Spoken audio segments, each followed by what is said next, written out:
Go. Go, Mark. Go. Mark, this is not an AI. This is us live, not AI. AI and speech writing. We're here with our buddy, our friend, our brother, Ed Tate, Mark Brown, and we're just going to talk about AI and your speech writing. Look, at the time of this recording, things could change next week. But we want to just, as three of us as coaches, and Ed did an interesting thing with his championship speech. Anyone can give a presentation. Few deliver unforgettable presentations. What's the difference? You're about to find out. Welcome to the Unforgettable Presentations Podcasts with your hosts, world champion speakers and coaches Mark Brown. Your life tells a story, and there's someone out there who needs to hear it. And Darren LaCroix. Stage time, stage time, stage time. Ready for some powerful presentation ahas? Let's dive right in.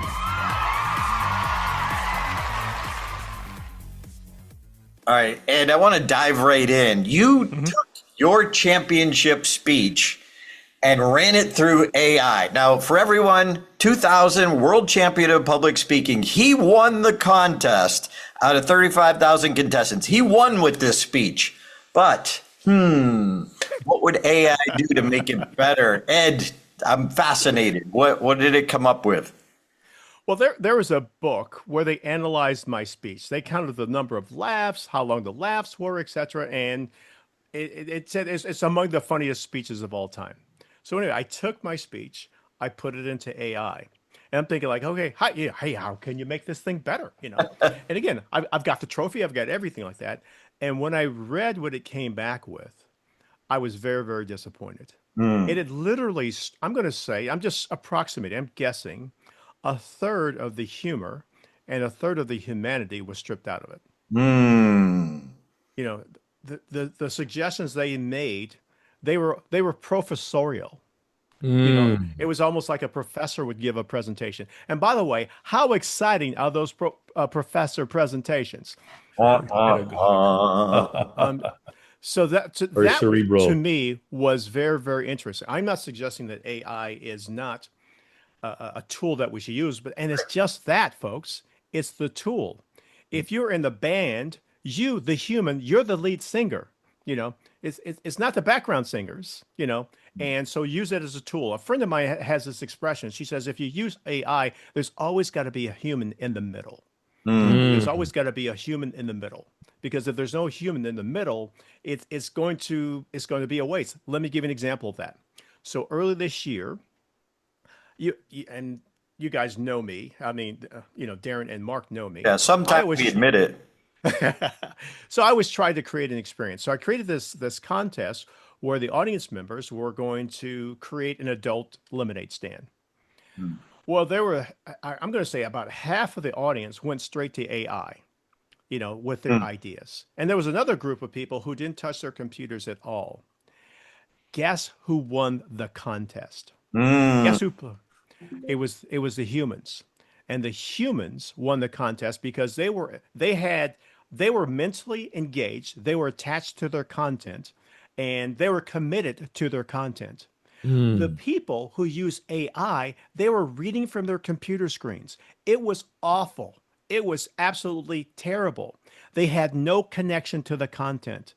You have to have connection to your content. That's, to me, the most critical thing in this AI world. Yeah. We say often, you're the CEO of your speech. When we're coaching people, we're outside, we're hired hands. We're outside consultants. Yes, listen, because you hired us, and listen to AI, but use it as a tool. I'm working on a new book, and I sent it to one of my buddies who's written book after book. He's a brilliant writer.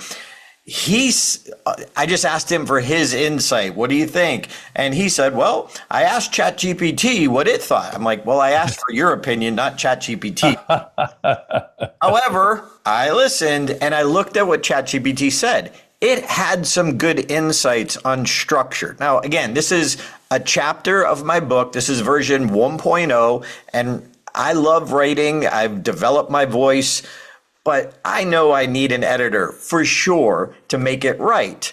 However, he then said, and then I gave it to ChatGPT and asked it to rewrite it based on these fixes. Now, I will say there were a couple little phrases here and there that I was like, ooh, that's good. I wish I thought of that.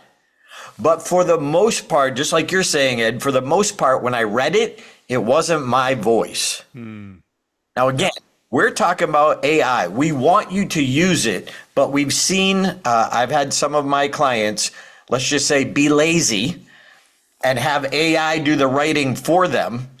And this was a big aha for me. I'm like, yeah, I can't put this out this way. I can use some of the ideas it came up with to improve my writing and my voice.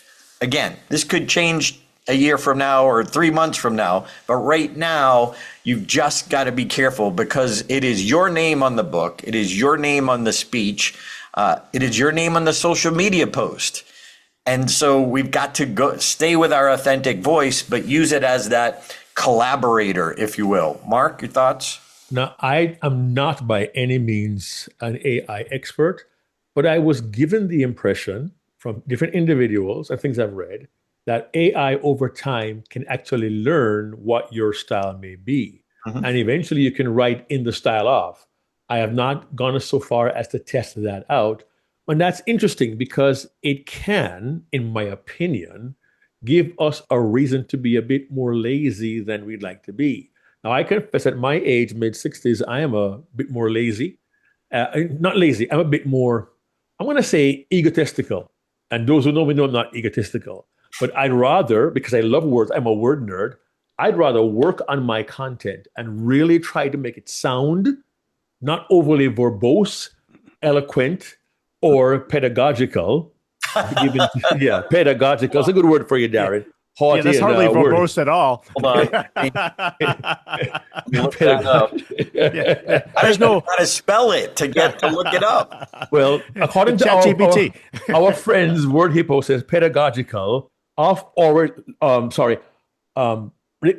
haughty and formal teaching based. Okay, I don't want to sound too wordy, and I really pride myself. This is Mark Brown talking. I pride myself on learning how to use the language in a way that my personality comes through. So I have no doubt that AI eventually can learn to be like you, but I just need to have my hand, my touch. And I have run a few things through AI. I actually ran an email that took me about 20 minutes to write. It was a very, very sensitive email. I ran it through AI, and AI only recommended 2 small changes. I felt, okay, that means it understands where I'm coming from. It sees the value in the way I construct it, and I do take time to write carefully. And Darren, you said, I love writing. I'm finding my voice. And that really in my mind stuck. You said, I love writing and I'm finding my voice. AI has wonderful ability and capability. But if you find it's not your voice, you're going to have to make some adjustments. It's a great tool to use, and I'm not by any means debunking AI at all. I have run documents through AI myself. But you got to hold your voice. You got to find that right balance. Beyond anything else, it has to be your voice, your style, and your personality that comes through on the written word and the spoken word as well. Now, we've got to be careful to use it for efficiency as opposed and idea generation as opposed to laziness. I don't want to do it. And it's one thing doing a post, but by the way, you're putting your signature on it if you do the post without looking at it. And as we learned from our friend Chris McGuire, be careful and remove the M dashes, because M dash is a leading indicator that AI wrote it. So for sure, you want to make sure you run it through your own filter and your own voice. Ed? This is a recent story. I'm kind of embarrassed, to be honest with you. So I'm writing my wife a text message, and I have, unlike you, Mark, I have a tendency to be kind of brusque, and it's just like I'll just write down a couple of words, and I've received feedback that my text messages are a little rough. So I asked, AI, I says, okay, can you make this kinder, Mm. And this is like, okay. And I sent it to my wife. And the first thing she says, did you have AI write this? This is not your voice. This is not how you talk. That's so interesting. be cautious. Be cautious. I do concede that it's possible for someone who's listening to our podcast right now on this topic will say, hey, what's the big deal? After all, think about this. We have used other tools in the past to help us write papers for college. There were pastors who used to, who would buy a sermon online because it was more convenient. Somebody else has put the ideas together, and you see always use Cliff Notes and things. So it's not a new idea, a new concept. But I would invite you to challenge yourself. While we have the tool and an AI capability, I would invite you to challenge yourself to master your vocabulary, master your language, and make sure your personality comes through so we hear your voice. I would challenge you to, while you can use the tool, don't limit your own opportunity to learn, to grow, to be more eloquent when necessary, and become an effective communicator on your own. Because here's my fear. As our young people are getting more accustomed to AI and these kinds of tools, I'm an old guy. I'm a little concerned that maybe at some point, with the reliance on AI to do so much for us, I hate to say it, might actually dumb us down.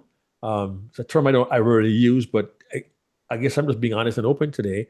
So I invite us all to think about it. I mean, how much will I rely on AI for my writing, my speaking, my communicating, right? Because who knows?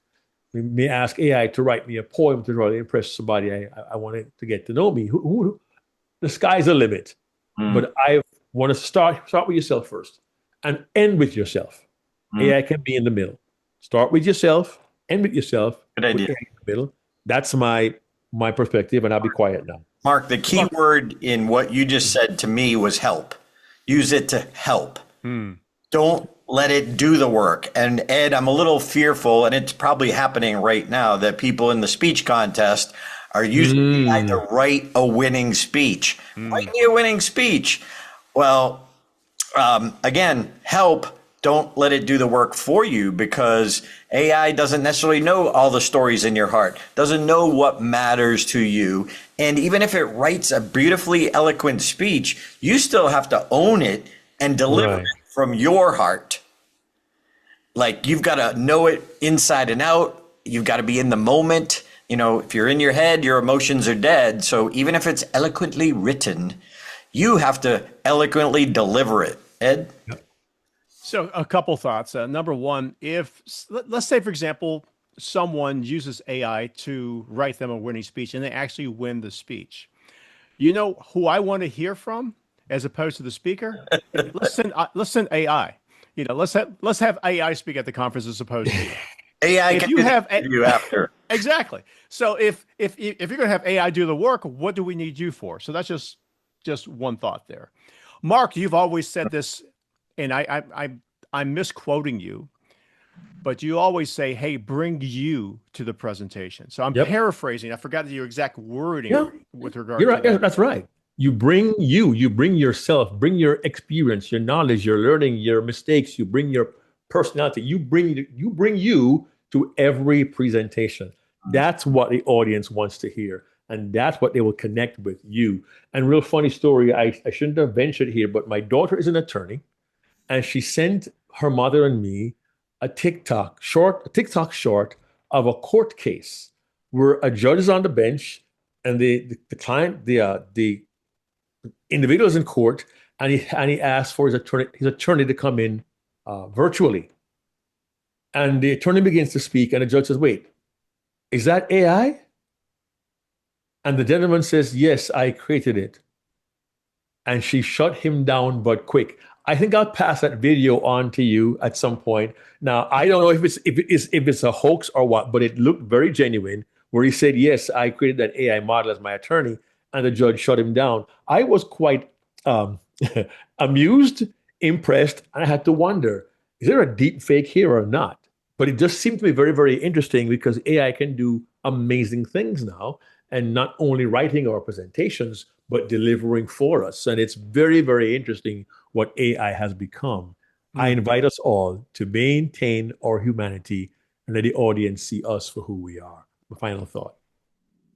Ed, final thought? Well, the key here is your voice. Use this as a tool. Use AI as an intern. Keep the human in the middle. Mark, as you've talked about before, we've always had tools in the past that support us. Speech writers, ghost writers, if you will. Yep. You know, ghost writers were the original AI. Yeah.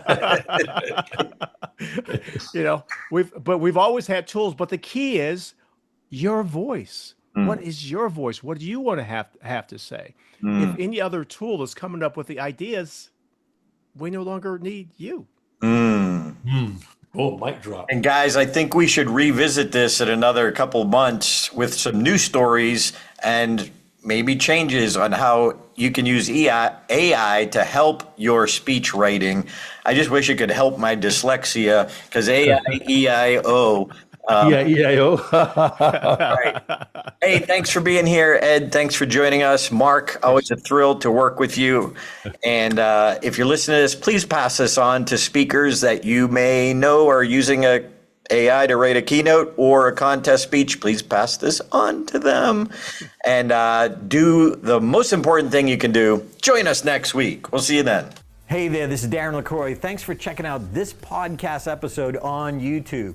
If you want all of them, not every one is on YouTube, check out your favorite podcast platform so you don't miss an episode. Keep being a sponge so you can be unforgettable.